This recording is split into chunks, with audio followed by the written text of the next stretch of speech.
Hello guys, good morning. Bilal Fathima ബ്ലോഗിലോട്ട് സ്വാഗതം. നമ്മൾ നല്ലൊരു സിമ്പിൾ മസാല ദോശ ഉണ്ടാക്കാനുള്ള മസാല ഉണ്ടാക്കാൻ പോവാണ്. അപ്പം ഞാൻ അതിൽ കൂടെ രണ്ട് കഷ്ണം ക്യാരറ്റും കൂടെ ഉരുളക്കിഴങ്ങിൻ്റെ ഒപ്പം വേവിച്ചിട്ടുണ്ട്.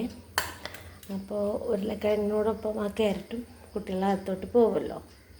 അപ്പോൾ ഒരു 2 സവാള, ചെറിയ സവാള, കുറച്ച് ഇഞ്ചി, പച്ചമുളക്, വേപ്പില അരിഞ്ഞ് വെച്ചിട്ടുണ്ട്.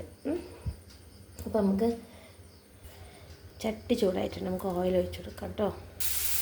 അപ്പോൾ അത് നമ്മൾ ഇഞ്ചിയും പച്ചമുളകും സവാളയും വേപ്പിലയും എല്ലാം ഒന്നിച്ചിട്ടിട്ടുണ്ട്. അതെല്ലാം കൂടെ ഒന്നിച്ചിട്ട് അങ്ങോട്ട് ഇളക്കുന്നതന്നെയാണ് നല്ലത്. പിന്നെ ഞാൻ ഏറ്റവും കൂടുതൽ രാവിലെ കുട്ടികൾക്ക് ഉണ്ടാക്കാൻ, കുട്ടികൾ കഴിക്കുന്നതും പിന്നെ എനിക്ക് രാവിലെ തന്നെ കുറേ നേരം അടുക്കളയിൽ നിൽക്കണ്ടല്ലോ. അപ്പോൾ കുട്ടികൾക്ക് ഇഷ്ടമുള്ളതുമാണ്. എന്നാൽ എനിക്ക് എളുപ്പത്തിന് ഉണ്ടാക്കാനും ദോശയും ഇഡ്ഡലി വെള്ളയപ്പവും പിന്നെ ഇങ്ങനെ മസാല ദോശ ഉണ്ടാക്കി കൊടുക്കും. അതാവുമ്പോൾ അവർക്ക് സാമ്പാർ ഉണ്ടെങ്കിൽ അത് മതി, അല്ലെങ്കിൽ ഒരു ചമ്മന്തി, അല്ലെങ്കിൽ ഇവർക്ക് വെറുതെ മസാല ദോശ കഴിക്കാനും ഇഷ്ടമാണ് കേട്ടോ. അപ്പോൾ ഞാൻ കൂടുതൽ ഇങ്ങനെ തന്നെയാണ് ഉണ്ടാക്കാറ്. ഇതും മാറി മാറി മാറി മാറി ഉണ്ടാക്കും. പിന്നെ ഇടിയപ്പം വല്ലപ്പോഴും ഉണ്ടാക്കാറുള്ളൂ. പിന്നെ പുട്ടുണ്ടാക്കും. പുട്ട് ശനിയാഴ്ച ഞായറാഴ്ചയൊക്കെ ആയിട്ട് പുട്ടുണ്ടാക്കാറുണ്ട്. അങ്ങനെയാണ്. അപ്പോൾ തിങ്കളാഴ്ച നമ്മൾ ഇഡ്ഡലിക്ക് അരച്ച് വെച്ചാൽ അന്ന് ഇഡ്ഡലി സാമ്പാർ ഉണ്ടാക്കും. പിറ്റേ ദിവസം മാവ് ഞാൻ എടുക്കില്ല. പിറ്റേ ദിവസം ഞാൻ വെള്ളയപ്പത്തിന് അരച്ച് വെക്കും. പിന്നെ അപ്പോൾ പിറ്റേ ദിവസം ഞാൻ സാധാ ദോശ ഉണ്ടാക്കും. ദോശയും ചമ്മന്തി ഉണ്ടാക്കി കൊടുക്കും. പിറ്റേ ദിവസം ഇങ്ങനെ മസാല ദോശ, 2 ഉരുളക്കിഴങ്ങും 1 ക്യാരറ്റും പുഴുങ്ങിയിട്ട് അതുണ്ടാക്കി കൊടുക്കും. അവർക്ക് അങ്ങനെ ഞാൻ ഇങ്ങനെ മാറി മാറി മാറി മാറി ഉണ്ടാക്കി കൊടുക്കും. അപ്പോൾ നമുക്ക് അടുക്കളയിൽ കുറേ നേരം നിൽക്കണ്ടല്ലോ. അങ്ങനെയൊക്കെയാണ് ഞാൻ ഉണ്ടാക്കാറ്. പിന്നെ എല്ലാവരും വീട്ടിൽ ട്രൈ ചെയ്ത് നോക്കണം കേട്ടോ. നല്ല ടേസ്റ്റിയാണ്. അതേപോലെ തന്നെ സിമ്പിളാണ്. രാവിലെ കുറച്ച് ദോശമാവ് ഉണ്ടെങ്കിൽ എളുപ്പമാണല്ലോ ഉണ്ടാക്കാൻ. നമ്മൾ പെരിഞ്ജീരകം പൊട്ടിക്കാറുണ്ട്. ഞാൻ പെരിഞ്ജീരകം പൊട്ടിച്ച് അവരത് മുഴുവൻ എടുത്ത് കളയും. അപ്പോൾ ഞാനത് പൊടിച്ചത് കുറച്ചിടും. ഓക്കെ, അപ്പോൾ ഞാൻ പെരിഞ്ജീരകം ഇട്ടിട്ടുണ്ട്. അത് പൊടിച്ചത് ഇടുമ്പോൾ നമുക്ക് അവർക്ക് നല്ല ഫ്ലേവറും കിട്ടും. അവരെടുത്തും കളയില്ല. അല്ലെങ്കിൽ പറയും ഇങ്ങനെ പെറുക്കി കളയണ്ടേന്ന്. ഇപ്പോൾ കുഞ്ഞുങ്ങളൊക്കെ ആകുമ്പോൾ നമ്മളിങ്ങനെയൊക്കെ ചെയ്ത് കൊടുക്കും. കുറച്ചുകൂടെ വലുതാകുമ്പോൾ അതൊന്നും കുഴപ്പമില്ലാണ്ടാവും. പിന്നെ ഇതാവട്ടെ കേട്ടോ, ഒന്നുകൂടെ ആവട്ടെ. തീ കുറച്ച് വെക്കാം. ഉരുളക്കിഴങ്ങ് സ്പൂൺ വെച്ച് പതുക്കെ ഒന്ന് ഉടച്ചു കൊടുക്കാം കേട്ടോ. എന്നിട്ട് കാണാൻ നമ്മൾ കുറച്ച് മഞ്ഞൾപ്പൊടി ഇട്ട് കൊടുക്കണ്ടേ. മഞ്ഞൾപ്പൊടി ഇട്ട്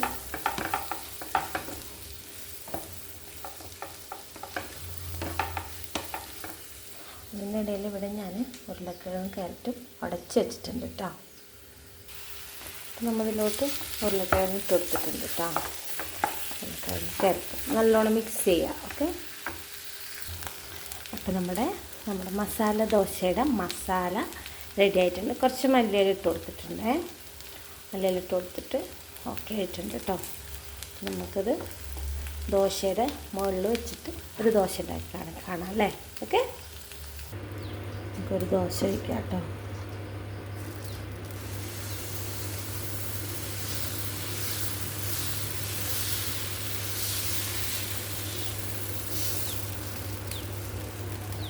സോറി, ഞാൻ ഫോണിലോട്ട് തന്നെ നോക്കിയിട്ടാണ് ചുറ്റിച്ചത്. അതുകൊണ്ടാണേ ഞാൻ ആ ദോശ ഇങ്ങനെ എടുത്ത് മാറ്റിയിട്ടോ.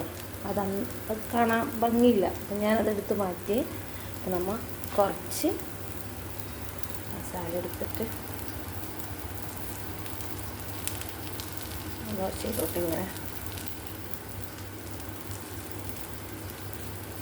പകുതി സ്ഥലത്തൊക്കെ ഇങ്ങനെ ആക്കിയാൽ മതി.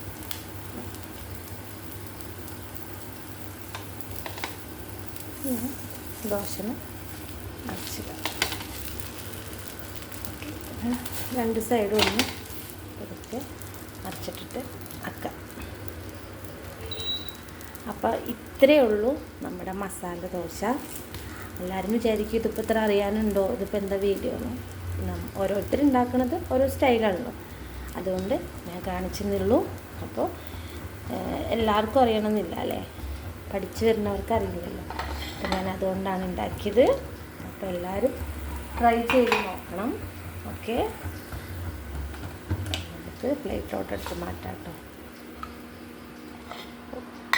ഇതാണ് മസാല ദോശ, ഞങ്ങളുടെ മസാല ദോശ.